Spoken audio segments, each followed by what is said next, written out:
Town Board Workshop. Tonight, we had originally had 3 agenda items, but our middle one, Chief Dennis Kohlmeyer from the Webster Police Department, was unable to attend, so we have 2 presentations tonight. Our first one is by Paul Adams, our Director of Finance, and the ARPA fund options. Paul, I'll hand the baton to you. All right, thanks, Tom. Good evening, everyone. About 9 months ago, the town was fortunate enough to receive ARPA funds. Back in June, just to give you a little timeline, I submitted a budget request to the New York State Division of Budget. We received confirmation shortly after, and in July 20th, 21, we got our first check, which was a little bit over $2 million. Now, this represents about 50% of the funding. The remainder will come probably by the end of July this year, and that should be about $2,033,000. The funds have been recorded in the General Part-Tone Fund as deferred revenue. They'll just sit there until we start to utilize the money. At the time that we utilize it, it'll be recognized as revenue. Just recently, in January, the U.S. Treasury came up with the final rule. It became effective just a few days ago on April 1st. It basically sets forth the rules for eligible use of funds. Prior to this, there was an interim rule, which has been tweaked a bit, which we'll talk about in a few minutes. So basically, those are our guidelines, and the town is considered a non-entitlement unit, so the funding flows from New York State rather than directly from the Treasury. And non-entitlement units are cities and towns with populations of 50,000 or less. Use of the funds. Some of the following are some of the primary ways that the funding can be utilized. Can be used to respond to public health emergencies, to combat the economic impact from COVID-19. You can fund the town's revenue loss. You can offer premium pay for essential workers, or it can be used for water, sewer, and broadband infrastructure. So we've had some preliminary meetings, and we came up with some proposed use of funds. The first idea was to allocate $350,000 for economic impact of COVID-19. So the town may offer grants to nonprofit organizations that have sustained severe economic impact from the pandemic in response to the public health emergency. These recipients would be accounted for as subrecipients.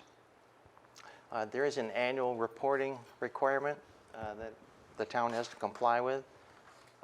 So anyone receiving a grant of $50,000 or more would be considered a subrecipient and would be required to comply with certain reporting requirements, document how the money was spent, etc. The eligible organizations will have experienced negative economic and disproportionate impacts.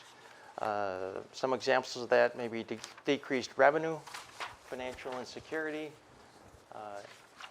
an effect on their capacity to weather financial hardship, challenges covering payroll, mortgage costs, operating costs, etc.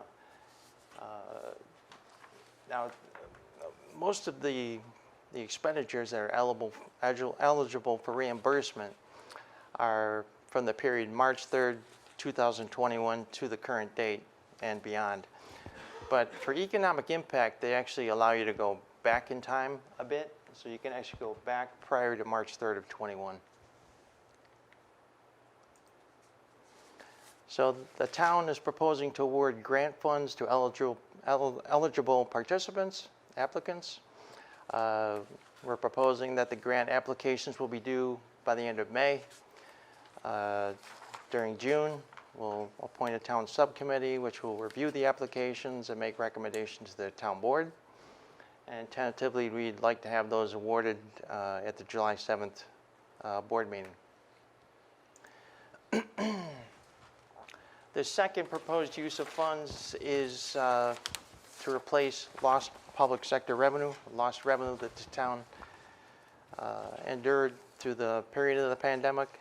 The final rule actually offered a change in this area. They actually added significant flexibility for the use of these funds. They've streamlined it so that the town now may elect a standard allowance up to $10 million to spend on government services.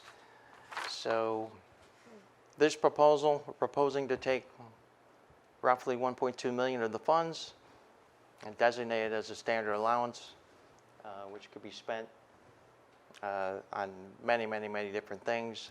And there'd be as I said, this streamlines it, so there would be less and less, a less degree of reporting for this category. So the government services include any service traditionally provided by the town. And common examples are like road building, maintenance, infrastructure, health services, general admin, staff and administrative facilities, environmental remediation, and police safety services. Well, based on some of our preliminary meetings, we came up with some ideas. We said, how can the town best utilize this portion of the revenue? We kicked around ideas such as modernize the information technology, hardware, software, and cybersecurity. Some could be devoted to highway infrastructure, police technical equipment and vehicles. We could designate some for the town comprehensive plan, or it could actually be used for the West Webster Hamlet environmental remediation.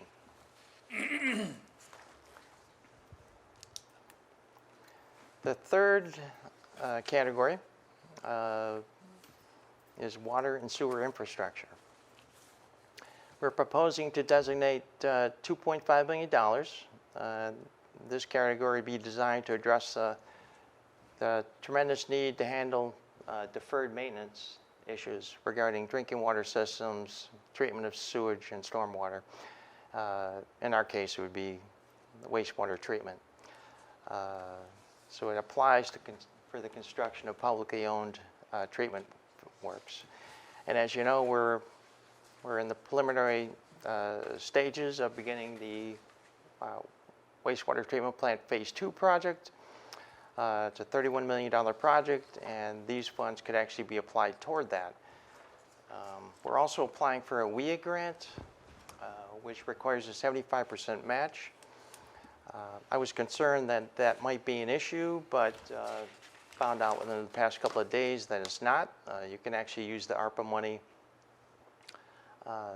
to contribute towards your match. So that won't be an issue. And I just also added a note here that the town's pump stations would also qualify. So that I know we've talked about some other projects that could be rather significant. So the money could go either way, really. So in summary, there's $4,050,000, which we'll have by the end of July. As I said, $350,000 for grants, $1.2 million for revenue loss, government services, and $2.5 million for wastewater treatment plant project. The timetable for the use of the funds, as I said, the eligible expenses must be incurred between March 3rd, 21 and December 31st of 2024, with that one exception for the economic impact. So as long as the funds are obligated, as long as you have a project which has been firmly established and approved, basically obligated, you can have up to 2 additional years through the end of 2026 to actually spend these funds within the performance period. The reporting requirements, we have a deadline coming up in about 2 weeks. The town must file an expenditure report for the period March 3rd, 21 through March 31st of 22. This will be somewhat easy for us because we have not spent any of the money yet. But one thing we will have to do is designate that portion of revenue loss that we want to apply to the standard allowance. So if our final decision is to go with that $1.2 million, designate as standard deduction, then we would have to include that in the report. So then subsequent reports will be due April 30th each year. The annual expenditures are greater than $750,000 will also be subject to a single audit, which is a specialized audit, which not only financial, but it includes some compliance aspects to it, which is required by the federal government for certain federal funding. And that's the summary. I'm sure you might have some questions, and hopefully we'll have some answers. Paul, I have one question. You mentioned that the economic impact costs could have been incurred prior to 3/3/21. How far back can that go? I think it goes back to the start of 2020. Okay. Yeah. So the beginning of the pandemic. Right, basically.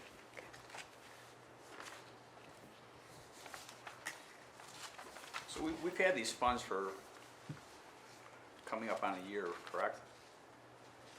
We've had these funds since like July 2021, I believe, you said? Can you hear Yeah. me or no? The next check? Pardon? Or are you saying when is the next? No, we've had the 2 Oh, million yeah, we've had the for, funds since since, July, right? for about 9 months. Right. Yeah. Half So- of the funds. Okay. So I'm just, I mean, there are nonprofits out there that are definitely in need of funds sooner than later.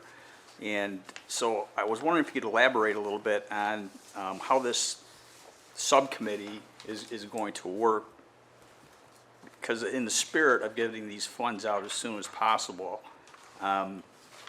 it just seems that, I understand it's a process, but how do we expedite that? How is this process going to work? Who are the members going to be? Are they going to decide, put metrics together to see who qualifies? I just would like to get these funds out sooner than later. Yeah. Well, I know that we're going to develop an application, which will have to be pretty detailed, and we'll have to spell out the various requirements so that I can comply with the reporting requirements. As far as who's on the committee, it was mentioned that I would be on the committee. I'm not sure of the other members. Okay? I think it would be probably 3 or 4 people. Yeah, because, and John, I'll put it this way, because Deputy Supervisor Cataldi and myself and Paul have met 2 or 3 Yeah. times on this. Pardon? I think 3. Is it 3? I think so. In the last couple months, because that led up to what Paul just presented. And what Paul just presented, and I can't stress this enough, and you can go back in this PowerPoint, proposed. During our conversations, we are, Patty and Paul and I said, this is $4.1 million, all right? Now, I've been consistent on this. I've written articles about it. I feel like the town won the lottery, and anybody who won the lottery, they all of a sudden have a lot of friends and relatives. And everybody's knocking on my door, and everybody's calling me, and everybody wants the money sooner than later. And in my articles I've written about this, I said that the town, and I think it's because of good past leadership and current leadership and budgeting processes, really did not suffer financially like other municipalities have. And that's a combination of our fund balance policy. It's a combination of years of conservative budgeting, both for expenses and revenues, that was occurring in this town long before I became a supervisor. So it put us as a town and a governing board in a good position to not knee-jerk. And I've been very adamant about that. I've written it, I've said it. We will look at these funds and make sure that they're parsed out in what is the best way for the Webster community. And everybody's got a story of hardship. everybody has suffered hardship in one way or another from COVID. What I found interesting about these meetings is that I never envisioned, really, as Paul was educating Patty and I on the 60-plus pages at first of the U.S. Treasury Department's guidance on what we could use it for, I just always thought, well, it's going to be something that it relates to the town of Webster government. That what do we do as a government? And Paul educated on the fact that, well, we could open this up for grants to Webster-related organizations that are 501c3s. And that was interesting. That was a very interesting thing. And Patty, I know that Paul, you and I talked about it, and we decided that that was a good idea. Now, whether the town board says that's a terrible idea, I think all $4.1 million should be totally isolated down to government-related town things. Then we will scrap $350,000 of grant money, and we won't have to come up with the application process and the advisory board for that, and the what requirements there are, because there's subjectivity to that. I can tell you this, we'll take a lot of the subjectivity out of it, because every agency is going to come to us, and I can think of 10 off the top of my head. Some of them have already come to me, and their lips are going to flap and say, we need the money. Everybody needs the money. Well, when you apply for a grant, you're going to show me your financial statements. You're going to show us your financial statements. So we have some tangible objectivity to make a relative decision about the applicants that we got. Who is most meritorious of getting this money? So I know that's a long-winded answer, but everybody wants the money yesterday. I was at first very against opening this up to the outside, to 501c3s that are not the town Webster government related things. We have enough other things that we need to use that money on here. The department heads have lined up at my door with all the things that they need. And there's plenty of things we need that fall outside of the annual budget. But we're also trying to, be fair, which is such a subjective term, to the fact that how did I start this monologue? We did not suffer because of good leadership over the years, long before I was here. So if there are entities, agencies that service Webster citizens, but they're not the town government, that we could help out with this money, and the U.S. Treasury says that we can, Patty, Paul, and I decided, let's do that. And we put out a framework of a proposal. Should it be $350,000? Should it be $200,000? Should it be $1 million? We said $350,000. And then we know the other two numbers that are $1.2 million and $2.5 million. The one thing I will tell you about those other two numbers that add up to about $3.7 million, those unequivocally, irrefutably, are town of Webster government items. And this board may decide, and I will respect what this board decides, that they may want to basically scuttle the concept of having a grant portion of this, because it will be, Paul, correct me if I'm wrong, if we stick with those numbers, your department and some of the other departments in town government will spend time and resources on maybe more on the $350,000 because of what you said, the $50,000 being, what'd you call it? It's required reporting. Subrecipient and reporting requirements. So even after we vet who gets the money, we will be married to that agency for months, if not years, as we get reporting on that. That's a correct. reality. Is that Yeah. correct? That will be time consuming, that small piece of it. Okay. Yeah. And I have absolutely no problem with opening it up to 501c3s, and quite frankly, I think that's the right thing to do. If anything, I would, because we are opening up to all 501c3s in the town, I would like to see that number increase from 350,000 to 500,000. That's my opinion, okay? So this is our first time we're having a discussion as a board regarding this. And I'd also like to see more money go into the water and sewer infrastructure. Obviously, we're going to have a presentation this evening, okay? Because a lot of our infrastructure, sewer infrastructure, has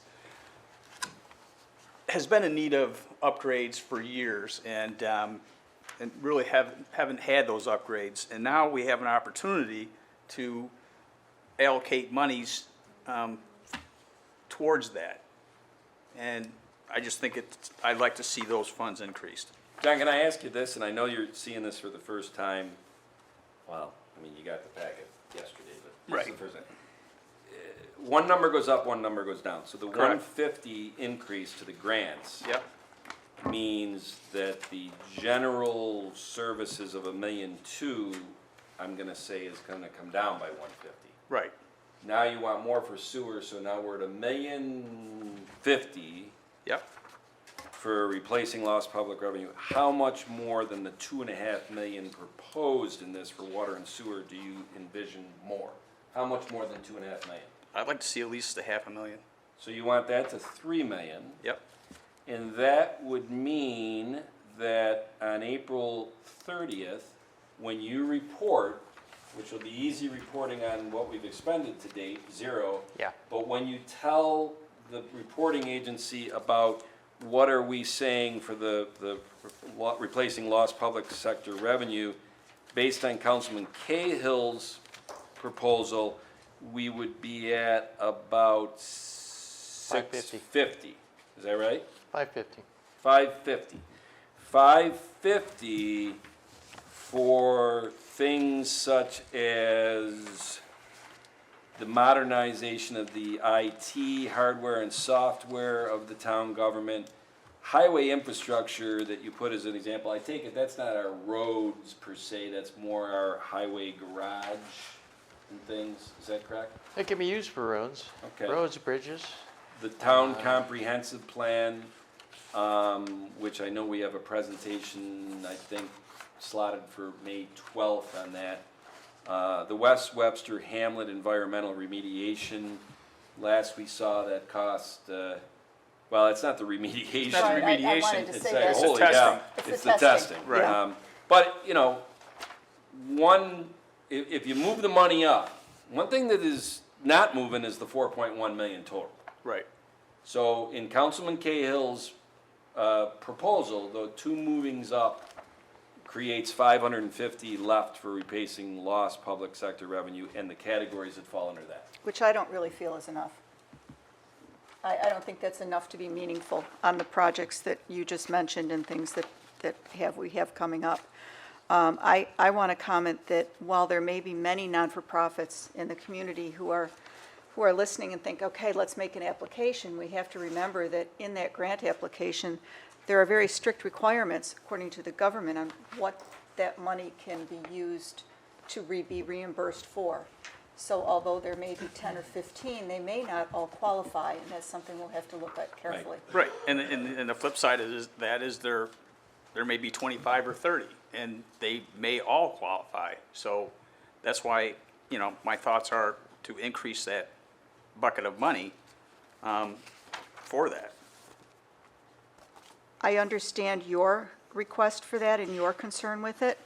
I think that taking that much out of the 1.25 of what we'd put aside for governmental services, and while the 150 to the not-for-profit grant doesn't take that much away from it, adding another $500,000 to wastewater treatment plant, I think really takes that 1.25 too low.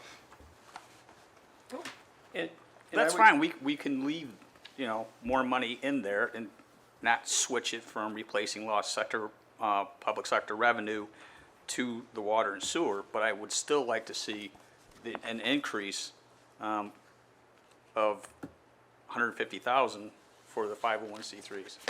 Because I think you know, I hate to be redundant, but I strongly feel there's going to be a significant amount of applications out there for And I this will- monies. I And- got you, and I'll tell you this, John, and this is why this is April we're- 14th, we're rolling it out. Patty and I, there's not really, it's kind of late for me to say this, I've already talked a lot, but we were involved in these meetings, so these are the numbers we think that are right. Right. But we understand that the other three board members, we wanted to give some time, albeit it's not a lot of time, because it's 16 days, until Paul has to, in good faith, put in something on at least one of the three line items. And not for anything, we also, actually, all three line items have to be figured out by April 30th, because if we do the grants, then it's not fair to the grant application people that want to do it, a 501c3, to drag it out, because as you said, Right. Councilman Cahill, they all need money now. There's an urgency, this and that, so we owe it to them to get them out. This is the pool of money, here are the parameters, this and that. So we need to come up with this, I really believe, in the next 16 days. This was the rollout. Patty and I were involved in this, so I don't have to go on and on about why, we had these numbers, although I would certainly talk till the cows come home about why we came up with these numbers and rehash about 4.5 hours of meetings over the last 2 months. It's important to hear Councilman Cahill's thoughts at first blush on this. It's important to hear Councilwoman Wynn's thoughts on this, and it's gonna be important to hear Councilman Abbott's thoughts. When we sent this packet out yesterday, I knew Councilman Abbott is on vacation. I said, Bill, I really want you to look at that. I hope you get a chance to watch at least the portion of the workshop that is about this. We need your input on this. I know you're on vacation, but he's a long-standing board member, and let's face it, Councilman Abbott's got a lot of wisdom. So I do want to hear what he has to say. I want to hear what John Cahill has to say. I've heard it. I want to hear what Ginny Wynn has to say about this. And I realize, Ginny, it's at first blush. Well, I understand, but I was, appreciate it in the future if we could, together as a board, as a team,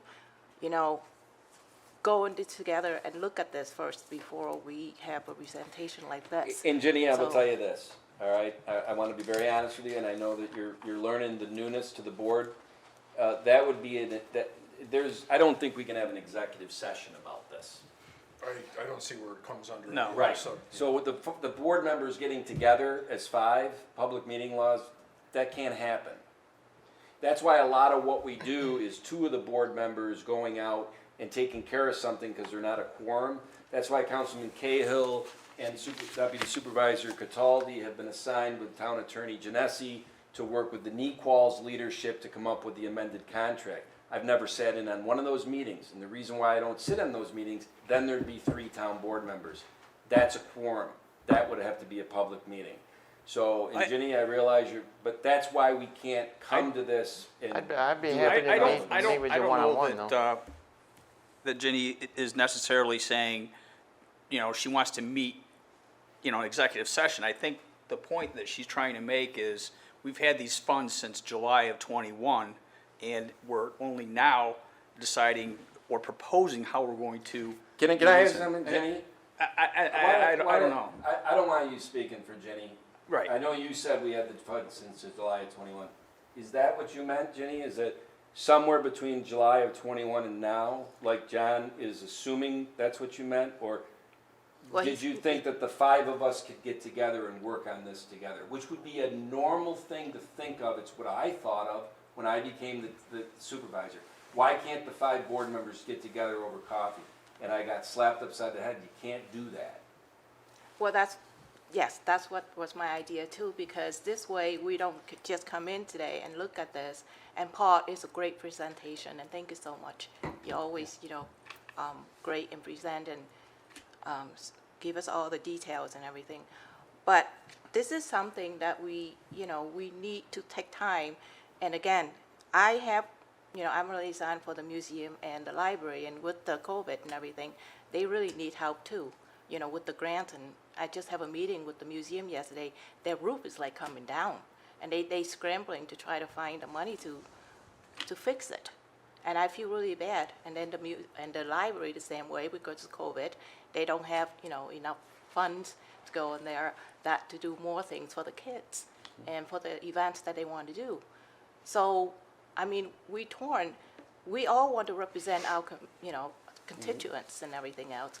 But I felt that we need to have more open,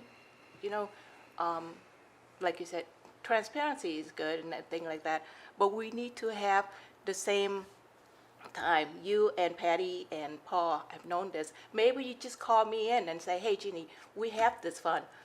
And Patty was, because you say 3, we can only do 3. 5 is a quorum. Then you can't do that. You have to be public. And then just pull 2 of us in. You can't do 3. I'm sorry. I just want to make sure, as we talk into the microphones and someone watches, we can't do 3. Okay, then they just call one of us in and say, this is what we have, and just you, me, and Paul.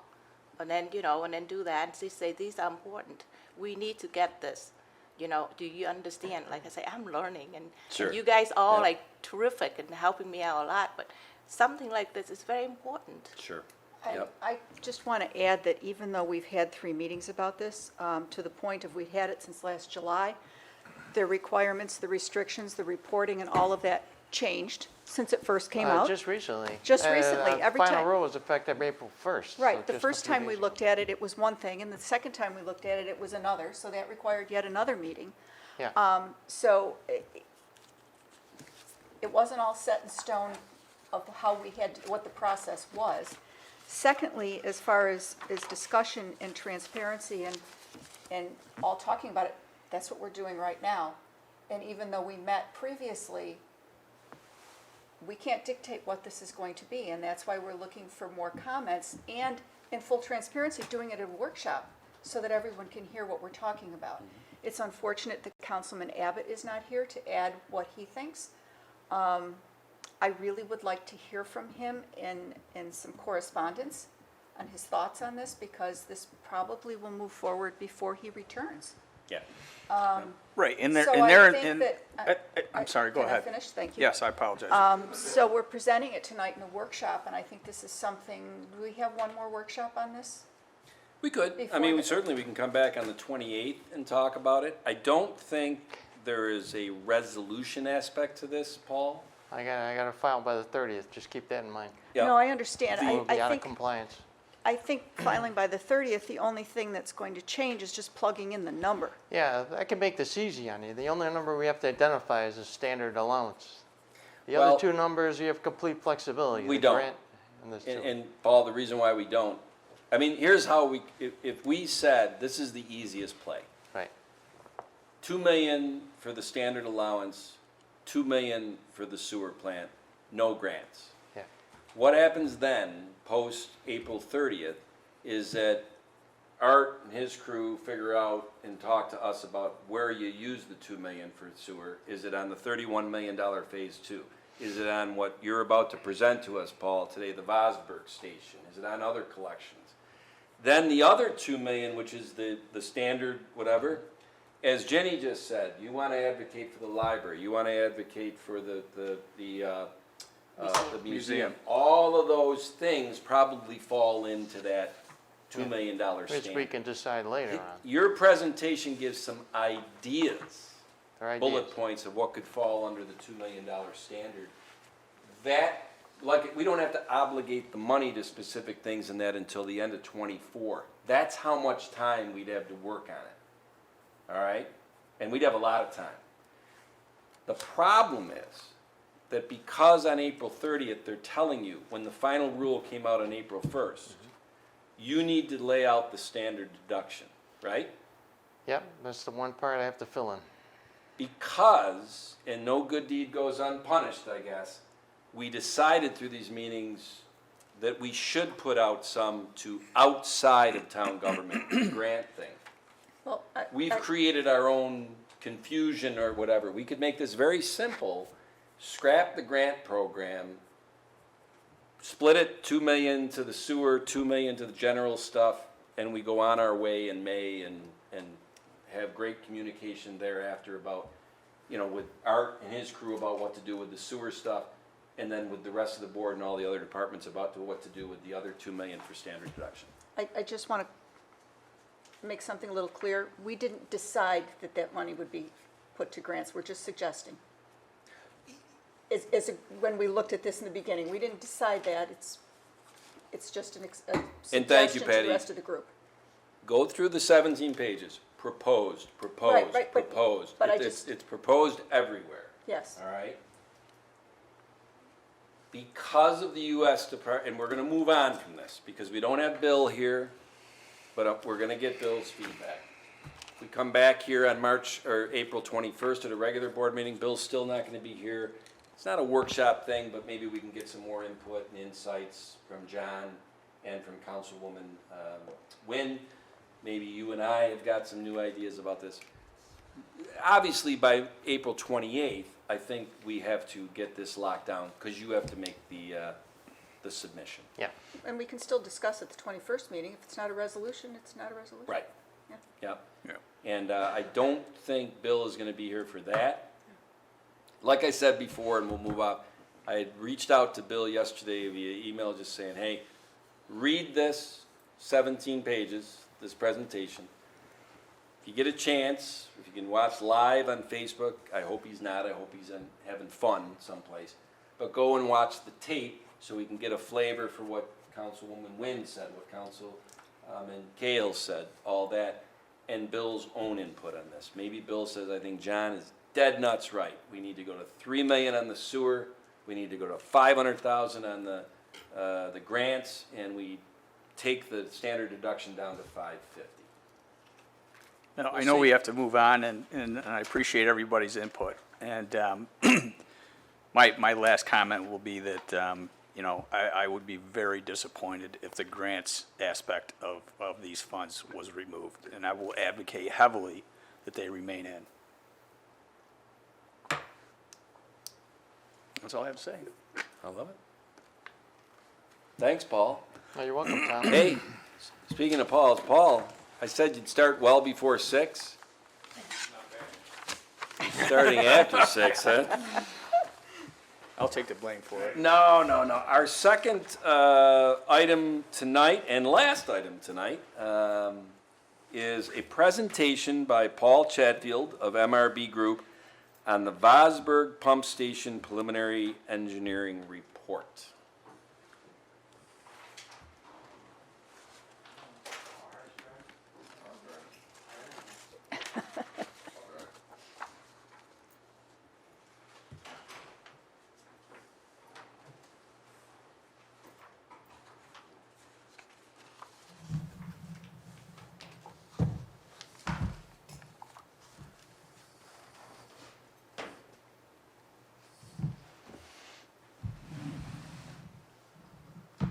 Hi.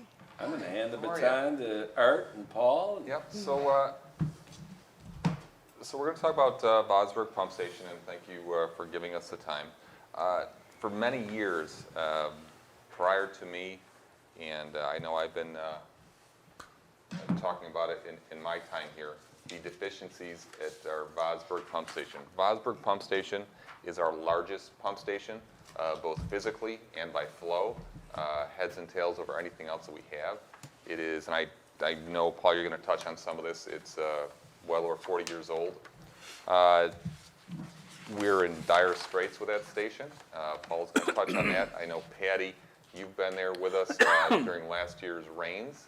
I was there. Where we had 8 to 10 feet of raw sewage within the building. Yeah. Because we have deficiencies. So early in 2021, we made a presentation, I made a presentation to the board to obtain a engineer review on the station. We sent out a quality-based RFP. MRB, Paul Chatfield and his team were chosen. So in August of '21, for the last 9 months, his team has been working with myself and my team to create a rather comprehensive evaluation of the station. And I now will turn it over to Paul Chatfield to summarize what's in these 300 some odd pages that you've put together for us. All right, I didn't get paid by the page. All right. No? Oh, you don't, just gotta put that in.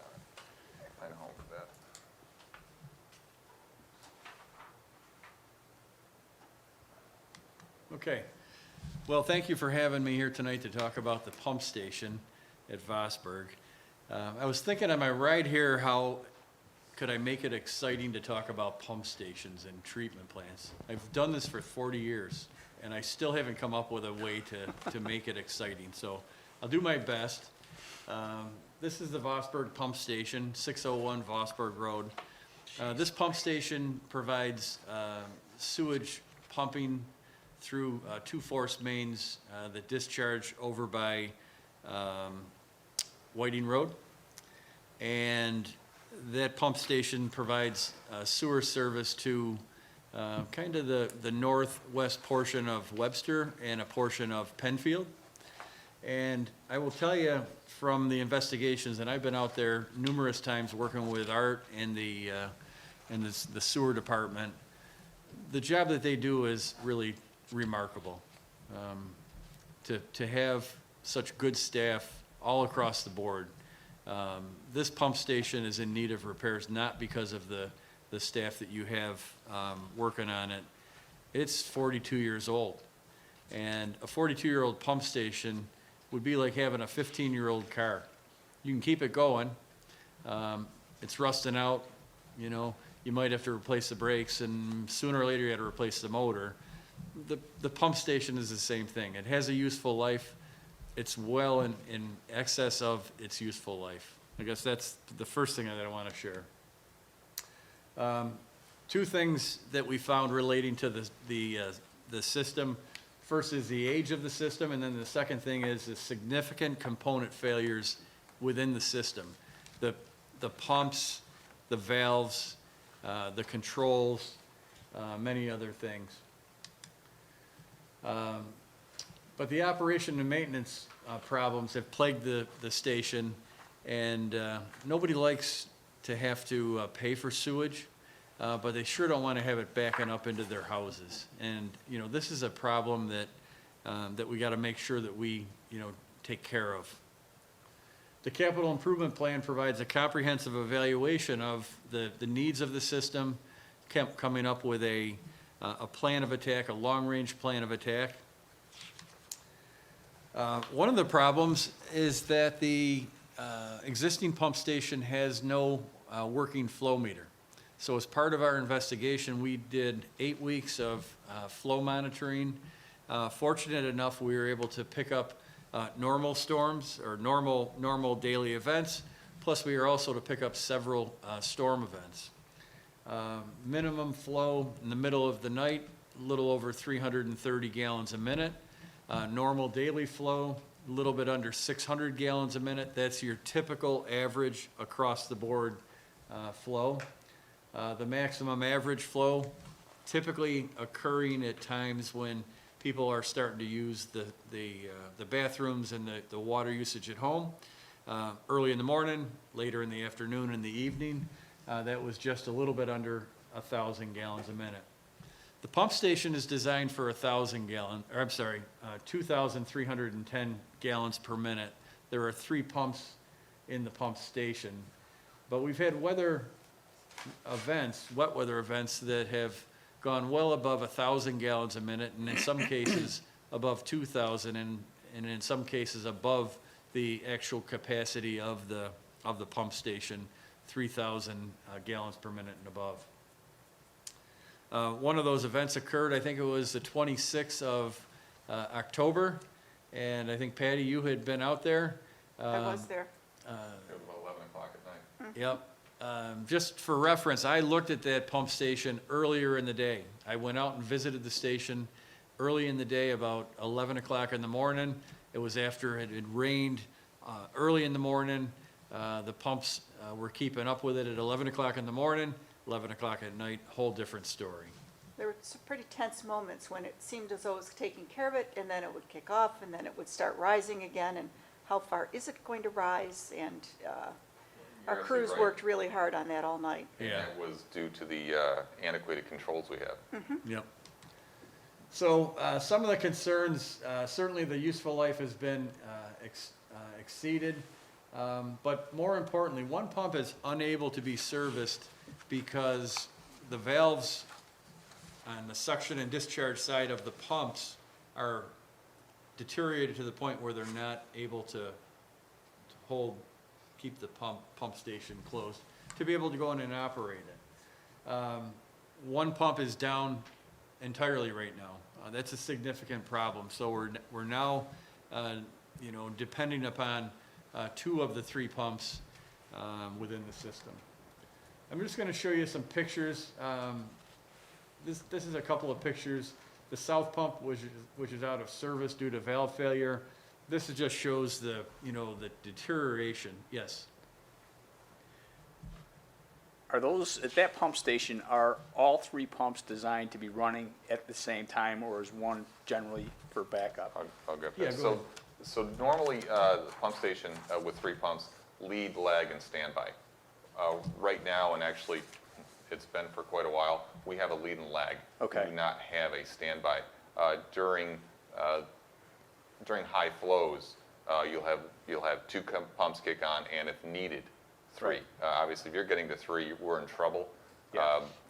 If you're getting to 2, quite honestly, in my opinion, you've got some high flows. Right. So. Well, clearly, we need that 3rd one running. Yeah. This is a pretty Oh, significant problem. absolutely. It's Yeah, crucial. absolutely. Yeah. I'm sorry for interrupting. No, that's No, okay. It's great. This is just a picture of the raw sewage leaking on the floor in the pump station as a result of the damage to the pump and the seals. As I said, we're unable to isolate the pump for repairs. This picture, I don't know if you can see it there, but you can actually see the sewage and the water leaking down from the seal. I'm going to skip through this pretty quick. I've got a bunch of pictures I want to show you. If you can go back a slide. Sure. So in the event that we need to turn that pump on, there's no seals in it. So what the staff is left with and is turning a pump on in raw sewage spraying throughout the room. That's the environment they're working in. And that's the environment that they tried to repair this in and just couldn't get it and finally had to give up. Right. Yep. Other problems besides the pumps and the controls, the ventilation system within the wet well, and I'm going to show you some pictures of that. It's a corrosive atmosphere.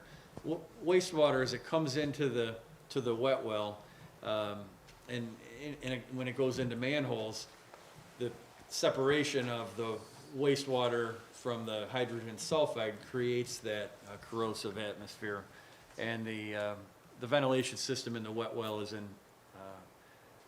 inappropriate and inoperable. And top of that, the wet well capacity is very small. I'll show you the picture of that.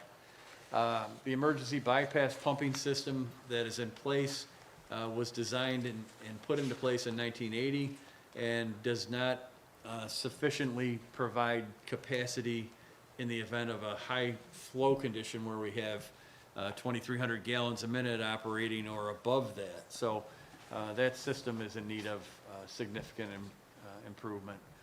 Big problem, force main discharges into a manhole with a significant amount of deterioration from the hydrogen sulfide. And the only way to repair that is to just eliminate it and replace it. I'll show you the pictures of that. And then some air release valves in the system that are inoperable, and some of them are rotted off. Here's some pictures of the wet well. And so the wastewater flow comes in at the top of the page, comes in, goes through the wet well. And the wet well is kind of the tank that provides a little bit of buffer so that the flow comes in and then it gets distributed to the 3 pumps. And in that, it's a very small wet well. Has a capacity of about 9,000 gallons, which is about 10 minutes at the very most of capacity, not very much capacity at all. This is a picture of the ventilation system that, if we could really zoom in on that, shows some very deteriorated and rotted ductwork and equipment. Paul, if you could stay there for a Yeah, second. sure. So if you'll notice the Yale overhead crane, the yellow crane, the crane is rotted to the point it is inoperable. When our staff has to there's a grinder down below and a mixer, Can you point which that we pull on to a that regular crane? basis. Can you point to the crane? I can't really Yep. see it from here. It's right there. Okay. Right, so they have to actually get ladders out over by the door, hook up a chain fault up on a 10-foot ladder, hook up a chain fault, try to get this equipment out, and then tear it all down. It's not the safest working environment, I would say that and that's done on a regular basis. Yeah, that's just unsafe. yeah. So here's a I noticed picture the of blocking, the blocks on that wall seem to be separated too. You Yeah. saw that on the left? Yes, Yeah. right here, yeah. that's not good. So we've put an allowance in the budget for improvements to the structure of the wet well itself. Picture of a couple of the pumps, so there's 3 pumps, we just didn't get a picture of all 3 of them, but they're centrifugal pumps with a motor on top of it, and their next picture will show the valves. So this is a typical valve, and this is the pipe coming in from the wet well. The wet well is over here. Sewage comes in. This valve is a gate valve that normally is opened. If you're gonna operate and do a repair to the pump, you would close this valve, and this is the type of valve that is inoperable in the south pump. This happens, so the flow comes in, goes through the pumps right here, and then comes out, and there's a check valve. And the problem with check valves is they get rags, get caught up in there, and they don't close properly and they don't operate properly. So you've got to get in there periodically, and you see on top of the check valve is a flange that gets taken off when the shut down the suction and discharge side, take off that top, clean it, and repair it, get it back in service. And we're just unable to really be able to do that on a routine, regular basis. Paul, if you can stay there for a second. So if you look at the check valves, you see the staining? All the check valves are leaking. When I first started, we looked at rebuilding the check valves. The check valves are obsolete. They do not make any rebuild kits for them. So, like Paul said, with the inability to isolate the check valve, we have no way of cleaning any rags out. And also, Paul, if you can point to the stain below the suction line on the wall. See that? Yep. So there's a stain underneath each and every one of the 3 suction lines. That is the wet well leaking through. At one point, we had the wall injected to try to stop the seepage. The pipes are deteriorating, and I'm sure Paul will talk about that. But that's leaking through that wall. Yeah, so as part of the overall plan to rebuild the station would be take all that piping out, take the pumps out, replace them, but also on the suction side, that's an 8-inch diameter pipe. And what we, based upon our evaluation, have determined that it should really be a 12-inch pipe. And so the nice thing about putting a 12-inch pipe in there is then we can go in and do that repair so Right. that we can cut out and core out a 12-inch pipe and put a new 12-inch pipe in there with a link seal and take away that problem that Art identified with the leaking. So it's a kind of a catch-22. You do it and you've solved really 2 problems. Okay? Generator, the life has been exceeded. The key with that is, as I mentioned, the wet well capacity is about 10 minutes. So in the event of a long extended power failure, we've got to be able to get that pump station back up and running right away. It's 42 years old. The normal life, in that 15 to 19 year time frame from what we understand from the industry. The controls are antiquated. Many of them are 42 years old. Technology has changed so much over the years that this is a case of needing improved efficiency and equipment that's available, because there's parts they're kind of robbing Peter to pay Paul. So if you can, on the right-hand control, there's right there. So you can see there's a sheet of paper up there with masking tape. Those are notes my guys have to leave to what not to turn on, what to leave on, so the station runs. With new controls, as we're going to look at for all stations, we'd integrate basically a cloud system so we can see at the plant what's going on. What's going on if we have a fault or anything like that. Right now, we have an individual that visits each station every day to check, and we would continue to do that. But to have real-time data on what the pumps are doing, what the flows are doing, is just invaluable. Yep. Here's probably one of the biggest concerns that I noticed when I walked in and took a look at, and this is from close to the original construction. These were chemical lines that were welded into the 16-inch ductile iron force main. Now, the key concern with that is that's the force main. The flow of sewage is going from the pumps out of the station at 100 PSI or something like that. If the welds on that green lines break, and sooner or later they will, that means that raw sewage is going to be shooting out of that line that gets broken, and it's really just a matter of time before that becomes a catastrophic problem.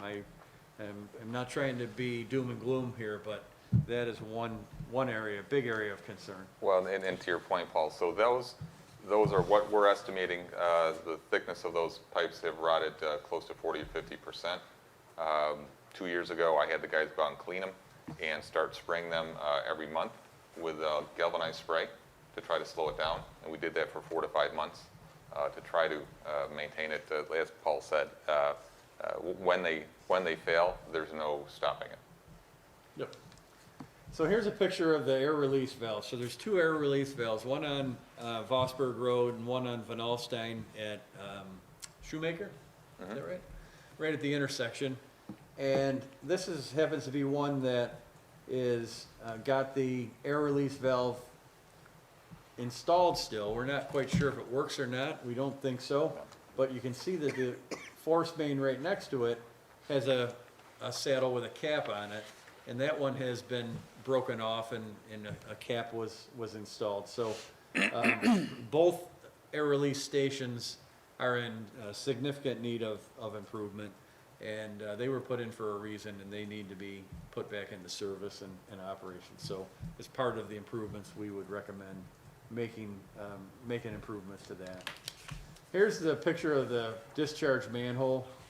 You can see, if you look around the perimeter of it, you can see this is two force mains that discharge into this manhole. You can see the flow is coming through the northern force main, and what's happening is it's dropping down and it's swirling, and all the hydrogen sulfide is coming up and causing the corrosion and contamination and problem to the manhole. Paul, can you tell us what a force main is? Oh, sure. Yep. So the force main is, so we have the pump station, and then there's a pipe that discharges the wastewater flow, and it's called a force main. And they call it a force main because it's under force or under pressure. So it's going, from the pump station, it's down low, and then it pumps up to the top of Vosburg Road, and it's pumping up in elevation until it gets to a point where it can then flow by gravity. And there are no tie-ins to force mains or anything like that. So I know that's been discussed, not to get off track or take us down a rabbit hole, but some people talk about, well, there's a main in front of our house. Well, if it's a force main, there's no tapping into it. It is a dedicated line to the discharge manhole. This specific pump station has two force mains due to the volume. So my recommendations, based upon our extensive investigation, is that a comprehensive rehab of the facility is necessary. We believe that bypassing the entire pump station during construction will lead to the shortest construction time and will be the most cost-effective. As part of that, the station would be bypassed. There'd be some improvements that were necessary to accommodate the flow for normal flows and also for that wet weather flow on the bypass system. That's part of the improvements. Improvements to the structure of the wet well and the ventilation system as I shown.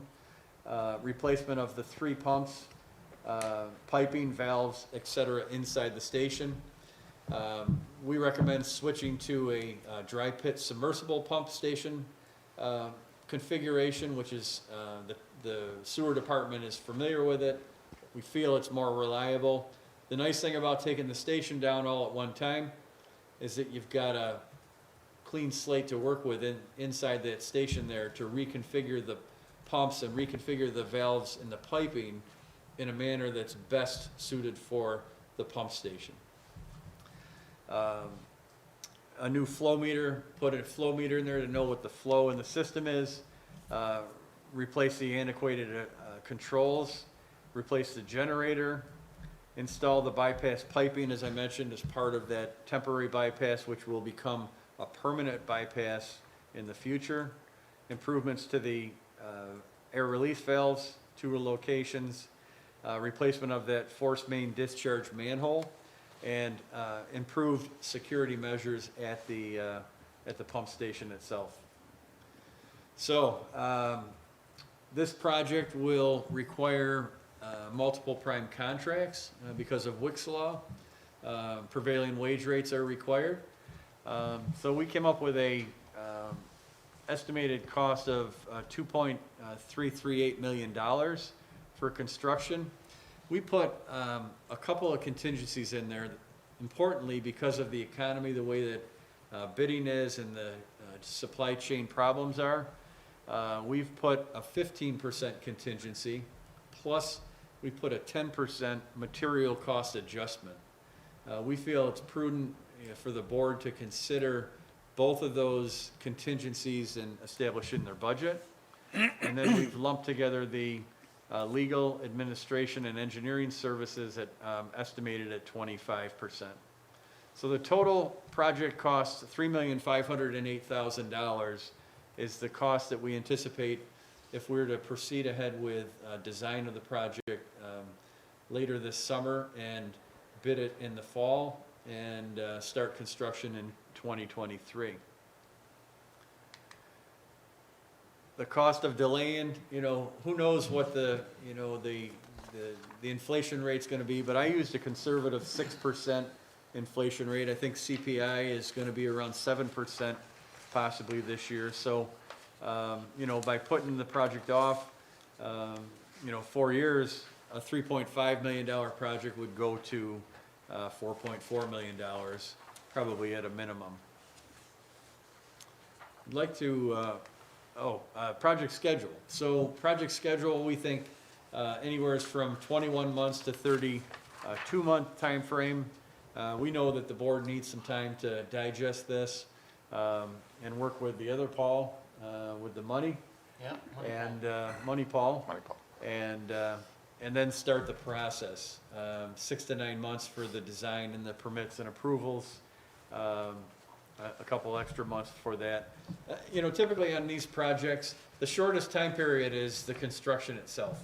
And, we think that, we can have the station shut down for 4 months, but total construction probably in the 6 to 9 month time frame. So there's some risks with waiting.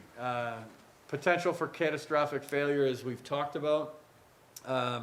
Currently operating the station without full capacity. The chemical feed line, as I shown, will flood the station with no ability to stop a leak. There's increased operational costs without doing anything. We can replace a pump or a motor if we could get in there and shut it down, but ultimately it's not in the long-term best interest of the town and the sewer department to do a Band-Aid approach to it.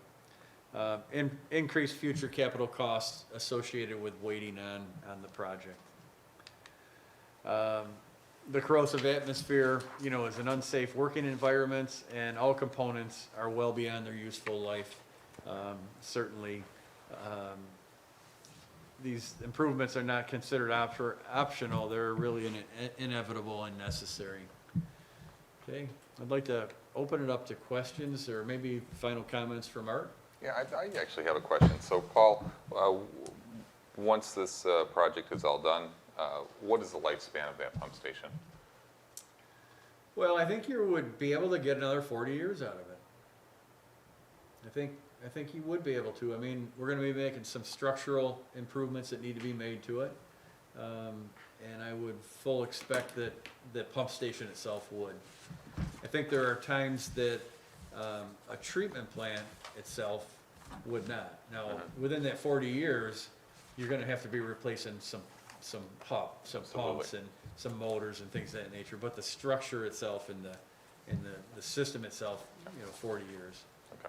But certainly short-lived assets, things that need to be replaced periodically. Yep.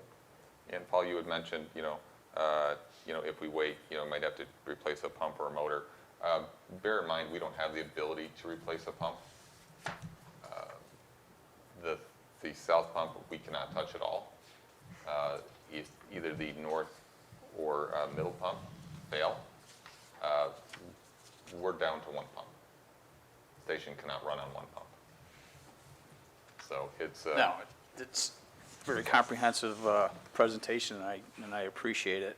The 10% material cost adjustment. I know where I work, we're seeing a 20% increase. And do you think that number should be a little higher than 10%? It's hard to say. Yeah. I mean, I've seen some materials that have gone up 5%, and I've seen some materials that have gone up 50%. It really, and some materials you can't get. Right. Or the delay on it is so long, so. Well, I agree 100% with your assessment regarding not waiting. I think the pictures tell a pretty drastic story here, and it's too bad that we have had to wait this long. We have one pump that's inoperable, and we're just setting ourselves up for a catastrophic event. So, yeah, I think we really need to seriously consider doing this sooner than later. But thank you for your presentation. Sure. This pump station actually has smaller pump stations feeding into it, correct? Correct. It's like a booster pump station. Correct. There's a couple of stations that discharge into that. Correct. Yep. So it gathers a good portion of town Yeah. and Penfield. So it's a big, Well, and it was put in place when, in 1980? And we've seen- 1980, We've yeah. seen significant growth in Webster since 1980. And Penfield. Yeah, and Penfield. Penfield, Great point, Charlie. Yeah, and Paul, I think that you toured, Paul, I think you toured this with us a while ago as well, didn't you? Didn't we go down and see this pump station? yeah, I was with you. Yeah, and that was interesting. when it was saw firsthand. running okay, and it still was not a pretty sight. Right. No. So that night in October gave me a real good indication of just how subject to failure this pump station is. I just want to say that this is my third meeting this week on all things sewer. Yesterday's was a review of belt presses where we were watching That's right. sludge moving Yeah. through there. I am the liaison to sewer, lucky me. But it's certainly been a great learning experience, and, with this presentation, you had me at hello. I don't know how to follow that up. That was, Jenny, any? Well, like I said, we should, try to get this project as soon as possible before, it get worse. We shouldn't wait any longer, so. The other thing that concerns me a great deal is that we're putting our employees in an environment that is completely unsafe, and we should not be doing that. So, can I do my best impersonation of my friend Councilman Abbott in his abstention from this meeting? This is going to be good. I hope This ought to be I hope it interesting. makes him proud. when I he- wish it would. So, Art, Absolutely. let's talk about how we're gonna pay for Paul? this. You know, I don't go anywhere without Paul. I'm That's not, good, and I'm not a finance So guy. let me lay We've got two the, let me lay the Pauls. question out. I mean, and everything everybody said, and I mean, the thing is, Paul, I love, Paul Chatfield. Yeah. I love the 15-year-old car example. That really resonates, like, what are we doing here, you know? So, here we are, another $3 million plus project. The hits just keep coming, right? But we're getting pretty good the last couple years of figuring out ways to apply for grants. The first thing today, we went from 2.5 million to maybe 3 million on the ARPA money. So there's a lot of different ways to pay that 3.5 million. Have you guys thought about that, Art? Have you talked with Paul? Paul Adams? Have you? I have not. So Paul Chatfield and I have just finished this up in the last week or so, as far as the whole presentation and so forth. We've not talked to Paul Adams to this point. I'm wondering if there are available grants for energy efficiencies on something like this. Possibly. I mean, would be new pumps, would be, might grab something out of it. Might get a little bit, Yeah. yeah. And I know, Patty, you had sent Everything over helps. something with FEMA. On generators? On generators. That's a very large generator that needs to be replaced, and we need to get a longer runtime out of it. Right now, it has a very, very short runtime. So that could be an opportunity for us if FEMA will, if we can get something out of FEMA. Is such a project available, eligible for a WIA grant, or is that only with treatment plants? I think it's only available for treatment plants. You I'd could, have to research that. Yeah. I was almost gonna think that it would be. okay. But at any rate, whatever you decide as far as grants go, the WIA grants, I don't think have been announced at this point. We're in the No. process of working in our office. We have grant writers, working on projects, so that's something that they could look at, But I would say, if you're gonna, first thing, try and get your arms around figuring out how you're gonna either, finance it or how you're gonna approach the grants. But because that design process and the approval process will take 9 months to 12 months, my opinion would be proceed with the design of the improvements, knowing that one way or another you're gonna get the funds. Either you're gonna get it through grants or you're gonna figure out how to make it happen from your standpoint. That way, that you're progressing ahead.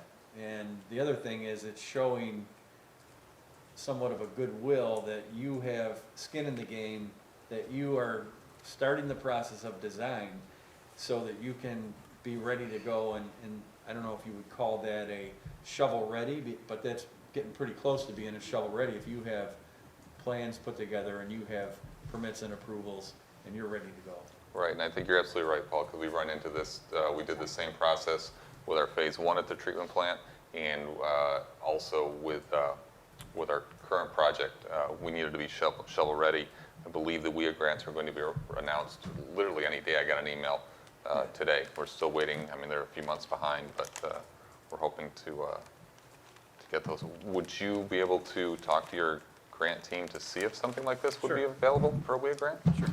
Or any other funding? Sure.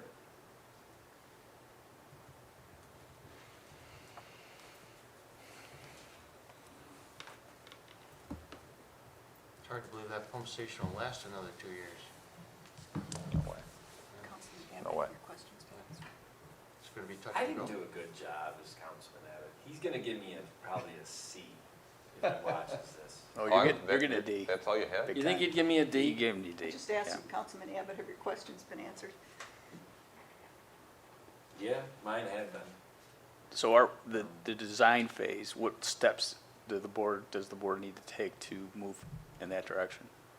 We would need to get a proposal from MRB for design fees and scope. We'll work with them on scope and then move forward at that point. It really would follow the same as we've done Right. with the plant and so forth. So Charlie, do we need a resolution to move ahead with having them put the scope for design together? No, No? No, I don't think No. at this point, no. no. No, something that we could work on Yeah. together. Well, I would, not speaking for anyone other than myself, but I am most certainly in favor of moving forward in that direction. I think, not speaking for the board, but that would be the logical next step to work on a scope, obtain a cost for design, and then bring it back to the Then board. it comes back. Exactly, for further discussion. And it's also, from what I've seen in history, it's also good to start doing those scopes with this information that's fresh and pertinent, as opposed to, well, we really can't do it this year, let's kick it down the road. And then all of a sudden, we need to do all this study work again. Right. So I think we've got, a good basis for what we need to start with. Great point. Yeah, I'll work with Art on developing the scope and putting a draft proposal together and then have it presented to the board for approval. And I don't Thanks for know your- who had mentioned this, maybe Supervisor, you had mentioned it, of, okay, we've got another pump station. I will say, due to the help of our budget, Paul, we've been able to, a lot of our smaller pump stations, we've absorbed those upgrades and modernizations into our budget. This year we have Shoecraft pump station, which will receive new pumps, new control panel. Actually, the guys started working on some of that this week. Our AHEPA pump station, which is right outside of a senior living facility, is a very problem pump station. We spend a lot of time there cleaning rags and diapers and things of the sort. We were able to purchase 2 new pumps for $10,000. We have the ability in-house to go ahead and change those. So that's going to happen this year. And we've changed pumps and upgraded pumps throughout the town, and we'll continue to do that as we're finding problem areas, older pumps, creating efficiencies, reducing overtime, and reducing call-outs. It's allowing us the time to go ahead and do the maintenance that's been really deferred for many, many years. And to your point, Paul, that staff in years past was so adept at really just keeping things running. And that's what you're seeing there. And we're seeing it all over town, just keeping things running. They're very good at it, the plant, keeping things running. But once you start peeling back the onion, it's like this stuff is 20, 30 years old. We're throwing good money after bad at it, and just in parts, and let alone the labor and the time. So it's a great staff. They work hard. They know what they're doing, but they're seeing the value of, okay, we need to upgrade. It's not as hard on them. It's not as hard on the system. So Well, I've said it before, Art, I'm going to say it again. We're very fortunate to have you bring these issues to the forefront because as we saw tonight, a lot of these things should have been addressed years ago, and we're just thankful that you're here to educate us. Well, Thank you for your presentation, Paul. Thank you, John, but I think it's really, the thanks goes to the leadership of the town to be open to listening to these presentations. That's really where it comes from. Giving us the ability to, to trust in the department heads and say, okay, yes, go ahead and work with MRB to get that PR, and then bring us back in 9 months later to listen to the findings. Thank you. There's nothing fun about wastewater treatment and wastewater conveyance, but it's necessary. It's not a park, it's not a nice community building or something like that, but we all want and expect flush our toilets and have them work. And turn the water on, have the water work, right? Those are our expectations. So it's the people behind the scenes that make it happen. It's the operators and the staff and all that stuff. So my hat's off to the board for taking 50 minutes to listen to me ramble on about pumps and pump stations. Well, I appreciate your very thorough study. Thank you. Sure. Thank It's a you. Pleasure. And to that point, none of it happens without a lot of Paul's guidance. Paul Adams. Money, Paul. Yep. Money Paul. Money Paul. Moneyball Paul. Money Paul. That's great, Absolutely. Charlie. I never thought about that before. All right, Billy Bean of Webster. Well, thanks, Paul Chatfield. And I disagree with you. I think sewer is fun, but that's another story. And I don't, unless there's anything else, I think that concludes tonight's town board workshop. And everybody have a great weekend. Happy Easter. Happy Easter. And we'll be back at it next week. No, Easter You time. sent me an email?